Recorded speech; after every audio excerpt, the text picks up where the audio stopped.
Make sure you're subscribed to JerCrispy.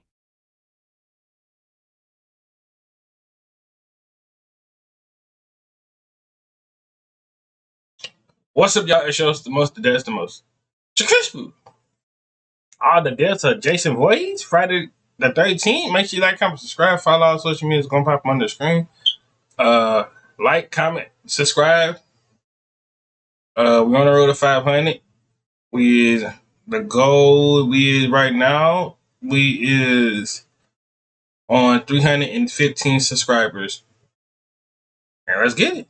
Very first movie, Jason isn't the masked killer we know today. The figure behind all the murders is Pamela Voorhees, Jason's mother, who, driven by unmatched rage, decides to kill in revenge for her son's supposed drowning back in 1957, blaming the camp counselors for negligence. When she hears that Camp Crystal Lake is going to reopen, she's determined to stop it for good by hunting down and killing the counselors one by one. As the night goes on, bodies start to show up, and the silence of the camp is broken only by screams. The big climax of the film takes place at the edge of Crystal Lake. Alice Hardy, the last survivor, is exhausted, her clothes and face covered in dirt, sitting by the water. That's when Pamela, just who's been chasing her, comes up from behind, ready to strike with a machete. The two wrestle on the ground for several minutes until Alice gains the upper hand and spots the machete on the ground. Pamela realizes what's about to happen, her eyes wide open, and then...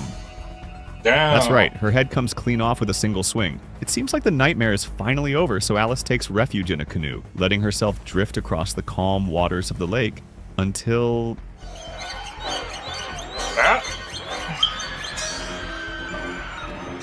In one of the most iconic jump scares in movie history, a young, deformed Jason bursts out of the water and grabs her by the shoulders, pulling her under. It's a completely unexpected moment. Then we cut to Alice waking up in the hospital. Was it just a nightmare? The question lingers in the air, and the Jason legend is born. The first showdown. Months after the massacre, Alice tries to live a quiet, isolated life, but Jason, now grown and very much alive, finds her and kills her, making it clear that the bloodshed isn't over. He begins protecting the area around Crystal Lake, hunting down any intruder. A group of new camp counselors, unaware of the danger, sets up nearby. Among them is Ginny Field, who slowly realizes someone is watching them. One by one, the young counselors disappear, until Ginny finds herself alone running through the forest until she reaches a remote shack. Inside, she finds a disturbing altar with Pamela Voorhees' severed head. Relying on pure survival instinct, Ginny puts on Pamela's sweater and imitates her voice, playing on Jason's emotional weakness. The trick works for a few seconds, but Jason catches on and attacks Ginny. She's saved at the last moment by Paul, and in a burst of courage, she strikes back. Damn! Jason stumbles back, bleeding, until he collapses on a pile of junk. Ginny and Paul believe the danger is over and head back to the cabin, exhausted. When they hear noises at the door, they prepare to fight, but it's only their dog. The relief lasts just seconds. Jason, now unmasked, smashes through the window and grabs Ginny. When the ambulance arrives, Ginny is found in shock, calling out for Paul, who's nowhere to be found. Jason's body is missing, meaning the threat isn't gone. The first axe blow. This is the movie where Jason gets his hockey mask. Oh, this the first movie. So he had that little nasty, dirty ass bag as a face. I hate to have that as a mask. So hold up. How many bodies kills that Jason have all in the whole entire series of Friday the 13th?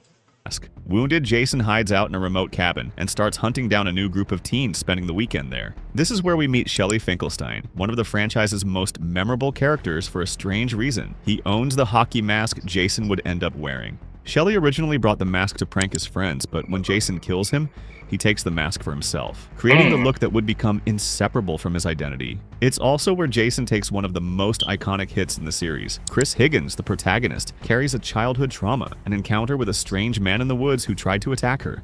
As the night goes on, her friends are hunted and killed. Woo!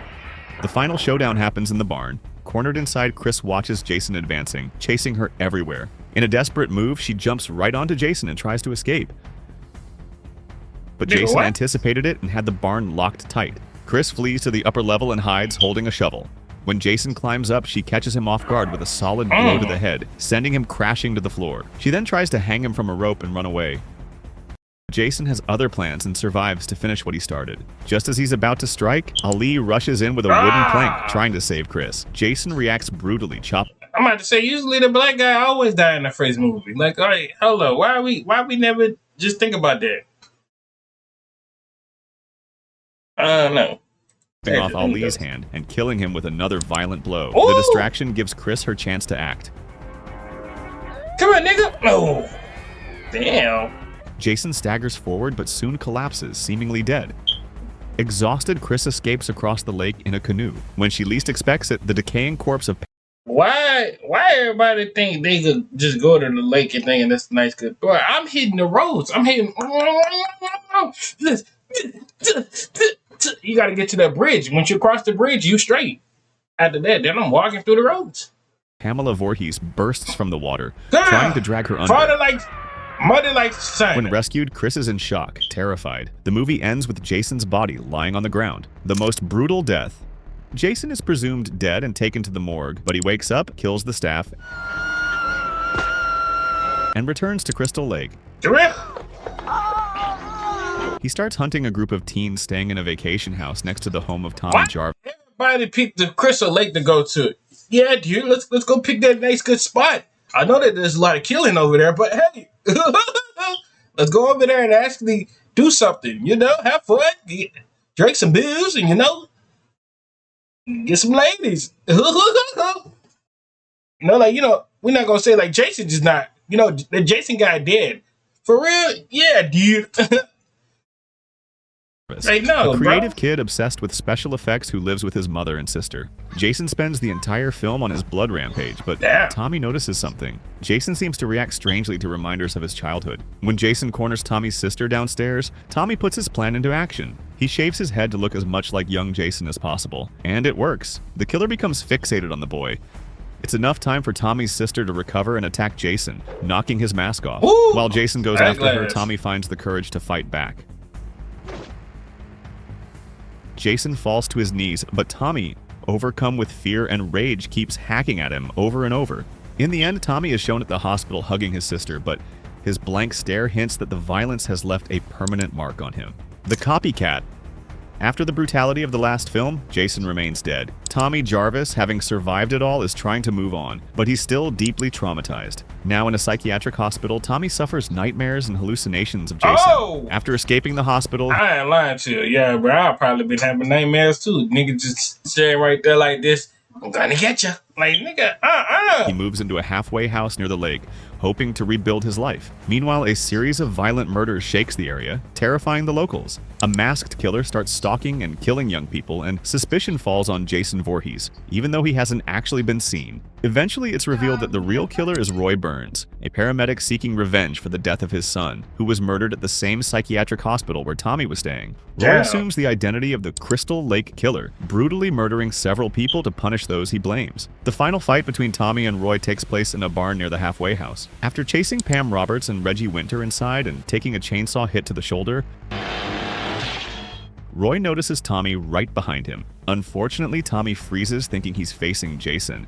Roy takes advantage, slashing Tommy's chest with a machete. But Tommy fights back, stabbing Roy in the leg. He uses the chance to climb up to the loft where the others are hiding. Roy finds Reggie hiding behind a hay bale, but Pam jumps in to protect him. In the chaos, Reggie shoves the killer through a window. They get a few seconds of peace before Roy shows up again. He manages to grab the edge and, in a last attempt, grabs Reggie's leg to drag him. My nigga got the Converse. Hey, you know them? That's the slippy bitches right there. That's them slippy bitches. So damn, that nigga had put them wrong shoes on. Let them bitches have Jordan. That nigga would have act too different. Nigga got Converse. It was a whole different him. Now when that nigga had Jordan or black voices on that mug, it would have been a whole different ball game. My nigga would have been kicking. Nigga, that nigga probably would have jumped there and started getting. Nigga might would have been throwing them bitches to Jason. Roy shows up again. He manages to grab the edge and, in a last attempt, grabs Reggie's leg to... My nigga got them Converses on. This is like the first edition of Converse. You can tell, look how dirty they is and the lining of this. You know, Converse have all type of shit. Now watch somebody in the comments go say, nigga, this is a nigga that's, nigga, no, this gotta be Converse. Drag him down with him. But Tommy appears and, with Roy's own machete, does this. Without his hand, Roy loses his grip and falls straight onto the sharp blades of a harrow, getting impaled multiple times. The lightning strike. Obsessed with destroying Jason's body for good, Tommy Jarvis digs up his grave on a stormy night. Inside is Jason's rotting, decomposed corpse, and in a fit of rage, Tommy drives a metal rod into him. But lightning strikes the body, And what was once dead is now alive again, and angrier than ever. Alan, Tommy's friend, tries to help. But Jason punches straight through his chest, rips out his heart, and tosses his body back into the grave. Tommy runs, while Jason takes his hockey mask and begins his return to Crystal Lake. Later, at a camp full of kids... So that's why that nigga Tommy always... Man, hold up, son. So they gave this nigga Tommy the special opening, like he was supposed to come back or some shit, like, and kill some shit and like that. Come to find out that nigga wanted to kill him. He the one who bring Jason back. If he would've, like, in anger and didn't stab that man, that nigga Jason would've still been dead. Jason starts the massacre, but Tommy and Megan Garris, the sheriff's daughter, arrive for the final showdown. On the lake, Tommy sets a trap to chain Jason to the bottom, the very place he drowned as a child. He pours gasoline around the boat and sets it on fire, waiting for Jason to surface so he can trap him with a chain tied to a huge boulder. During the struggle, the boat breaks apart, and Tommy is dragged underwater with Jason, nearly drowning. Megan jumps into the lake to save him, but Jason, still alive underwater, grabs her. She fires up the boat's propeller, tearing into Jason, who ends up chained to the lake bed, trapped forever, or so it seems. In the end, Megan revives Tommy. The Awakening. Yeah. In this movie, we learn about a family tragedy that shaped the fate of Tina Shepard. As a child, she witnesses horrific scenes. Her alcoholic father, John, attacking her mother, Amanda. In desperation, Tina runs to Crystal Lake in a small boat. Her emotions explode and something impossible happens. I hate you! I wish you were dead! Oh! The pier collapses as if made of paper, and John plunges into the icy waters, disappearing forever. Years later, Tina returns to the family home on... Hey, you get what you get. Hey, you the one that nigga dead. Because that was that same girl when we were watching Direct FDB. When we were watching, she talking about, I wish you was dead. And that nigga talking about, you know what I did to get back to me? And all that other shit, I mean, shit. It's crazy. Yeah, it's crazy. Crystal Lake, with her mother Amanda and Dr. Cruz, a psychiatrist who promises to help her overcome the trauma. One night, in deep emotional turmoil, Tina goes alone to the lakeshore. Consumed by guilt, she tries to use her gifts to bring her father back, but something goes terribly wrong. Instead of bringing her father back, she brings Jason. The masked killer emerges from the depths, deadlier than ever. Yeah.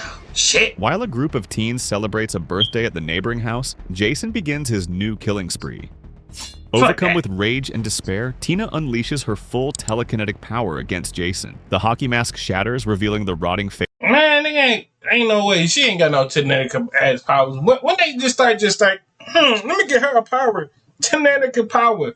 But she had that genetic power since she was little. Oh, that nigga ugly as fuck. God damn. Face beneath. After an intense battle, they end up in the basement, where she sets the killer on fire and blows up the entire house. She dead too?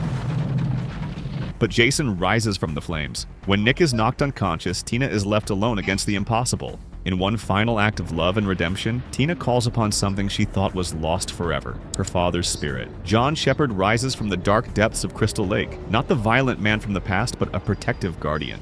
In slow motion, the chain wraps around Jason as father and daughter reconcile through death. The killer is dragged back into the watery abyss. The fuck? Toxic bath. How that shit, man, hold on. How that shit goes, man? When she got spirit powers or some shit? Nigga just had his eyes like this. Oh! Boom, boom, boom, boom. And then just chop and bring that nigga down with him? Ain't no way, son. Two teens, Jim Miller and his girlfriend Susie Donaldson. Oh yeah, we know about this one. When my guy, the boxer, with throwing the bitches left, right, left, right, left, right, left, right, like he was hitting the dance with it. And then he got tired and Yeah, to this day, she set that man up for failure. Peacefully on Crystal Lake. As they pass by the abandoned camp, Jim tells the legend of Jason Voorhees. Meanwhile, the boat's anchor snags a submerged power cable and drags it right to Jason's dormant body. The electric shock brings the killer back to life. Soon after, Jim plays a prank on Susie with a fake hockey mask, but doesn't live to laugh about it. Jason runs him through with a harpoon. Ooh. Meanwhile, Susie hides in the boat's hold, but Jason finds her and kills her with the same harpoon. He follows his targets to New York, where in the city's sewers, the last survivors face the killer in one final desperate battle. Jason chases Rennie and Sean into the subway, and then chaos begins. He's electrocuted on the tracks, but survives. And when he emerges from the subway, Like, you know that's crazy. My nigga Jason could have a whole killer streak for New York and shit. He could have caught like at least a lot of bodies in that train, but that nigga choose to kill. Who, Sean and old girl? Yeah, Sean and old girl. Ain't Sean had feelings for her? Yeah. Realizes he's in Times Square. The chase ends in the sewers where Rennie, determined, throws a barrel of acid in his face. Jason rips off his mask, revealing a melted face and screaming in pain. Rennie and Sean try to escape both Jason and the flooding sewers, but when the tunnels flood, Jason is swept away by the toxic rush. Exhausted, Rennie sees him briefly as the boy from the lake, and then nothing more. The Mystic Dagger. After the events of Jason Takes Manhattan, a young woman arrives at Camp Crystal Lake and steps into one of the cabins for a quick shower. Suddenly, the lights go out. As she checks the problem, she's attacked by Jason Voorhees, somehow resurrected once again. The monster chases her through the woods until bright lights explode all around. Special Forces FBI agents burst from the trees and opened fire without stopping. Damn. A hail of bullets and finally an airstrike blow Jason to pieces. Boy, that would do it to him. The young woman is Agent Elizabeth Marcus, sent to lure Jason in after his Manhattan massacre. As the team celebrates, a mysterious man watches from a distance, suspicious. No one notices. Jason's heart is still beating. The shattered remains end up in a morgue in Ohio. Coroner Phil, hypnotized by the demonic organ, devours it and becomes Jason's Oh, that shit nasty as a new bitch. host. Phil Jason kills the assistant, then 2 FBI agents. Jason now jumps from body to body through their mouths, a grotesque transfer that turns innocent people into hosts of evil. Each new victim temporarily becomes Jason Voorhees himself, continuing his endless slaughter. But there's one rule. On some Chucky shit, right? Hold on, like if we go, y'all go back and watch Chucky, the Chucky stuff there. He basically doing what Chucky was doing, spreading his body course to think. This nigga Jason got kids on top of kids. What are we talking about? Jason can only be permanently resurrected in the body of a Voorhees family member, and he has a niece. Jessica Kimball, daughter of Diana Kimball and Jason's niece, becomes the final target. Being a Voorhees, only Jessica has the power to destroy Jason forever. In the decisive showdown, she holds an ancient mystic dagger, the only weapon that can end the evil. With a precise strike, the blade pierces his chest. Get off of me! He weakens, easily knocked down until his niece kicks the dagger deep into his chest. The effect is immediate. Demonic hands burst from the ground, grabbing Jason and pulling him into a pit that opens straight to the depths of hell. Jason is swallowed by eternal darkness. But at the last second, a glove with blades on the fingers bursts from the ground, there go Freddy. snatching the hockey mask. Let me get that. A spoiler of what's to come. Duel of the Icons. In Freddy vs. Jason, Freddy Krueger is powerless in hell. The people of Springwood have buried his memory so deep, he's lost the ability to haunt dreams. But Krueger has a sinister plan. Disguising himself as Pamela Voorhees, Freddy manipulates Jason in hell, convincing him to go to Springwood to kill teenagers. His logic: when Jason starts kids, the panic will make everyone say Freddy's name again, restoring his power.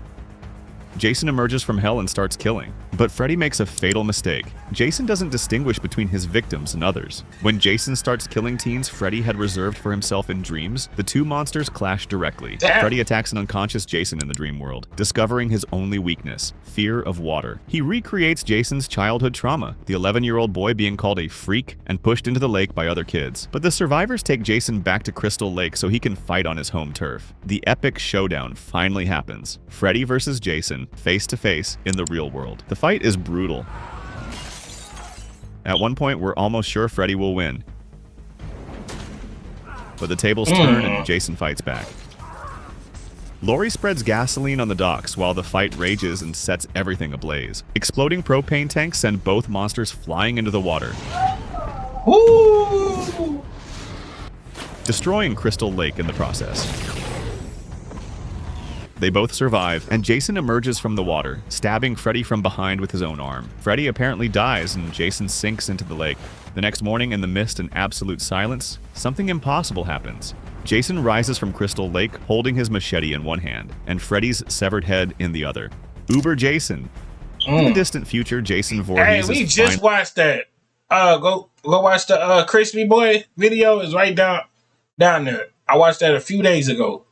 Y'all go run the views up on that too, bro. Contained in a very unconventional way. After failed execution attempts, scientist Rowan LaFontaine decides to cryogenically freeze him. But during the process, Jason stabs her, causing a leak that freezes them both together. He remains in a frozen state for 445 years until students in 2455 find him and take him aboard the spaceship Grendel. But Jason never stays down for long. After waking up in the ship's morgue, he begins his killing spree. Drown! With the ship damaged and the survivors desperate, the military android KM-14 is upgraded by Suneron with advanced weaponry. In an epic battle, she manages to defeat Jason for a while. Jason's remains end up in a medical station, but the technology is on the wrong side. Nearly an hour later, the nanotech-equipped station repairs and rebuilds his body, turning him into something far worse. Uber Jason. A cybernetic fusion of dead flesh and impenetrable metal, faster, stronger, and deadlier than ever. The result is inevitable: more blood, more victims, more chaos. Uber Jason is so strong he easily defeats KM-14. Waylander sacrifices himself by detonating explosives, but Jason survives. He punctures the shuttle's hull, sucking Janessa into the vacuum of space. In the climax, when an explosion propels Jason toward the last survivors, Sergeant Brodsky intercepts him mid-flight. In one final heroic act, he steers them both into the atmosphere of Earth-2. Uber Jason is ejected into space and incinerated as he enters the new planet's atmosphere, but the mask survives, landing gently in a lake. Two teens cheer at the shooting star they saw, unaware the Crystal Lake Terror has now reached their new world. The Return. Damn. In the 2009 film, Jason Voorhees returns more agile, brutal, and calculating than ever. The story begins with a group of young people camping near Crystal Lake, but the night turns into a nightmare when Jason emerges from the same script keep going on and on? I wonder why it lasts so long. I wonder how Jason got superpowers. Like, come on now. Shadows, killing everyone quickly and mercilessly, except Whitney Miller, whom he decides to keep alive. The reason? Jason mistakes Whitney for his mother, Pamela Voorhees, because of their physical resemblance. He takes her to a hidden captivity, an underground tunnel system he uses to move around the camp and ambush his victims. 6 weeks later, Whitney's brother, Clay Miller, arrives at Crystal Lake, searching for his missing sister. The final showdown takes place on the dock by the lake. Clay and Jenna, a survivor from the second group, try to rescue Whitney, but Jason corners them. Using his mother's locket as a distraction, Whitney tricks him.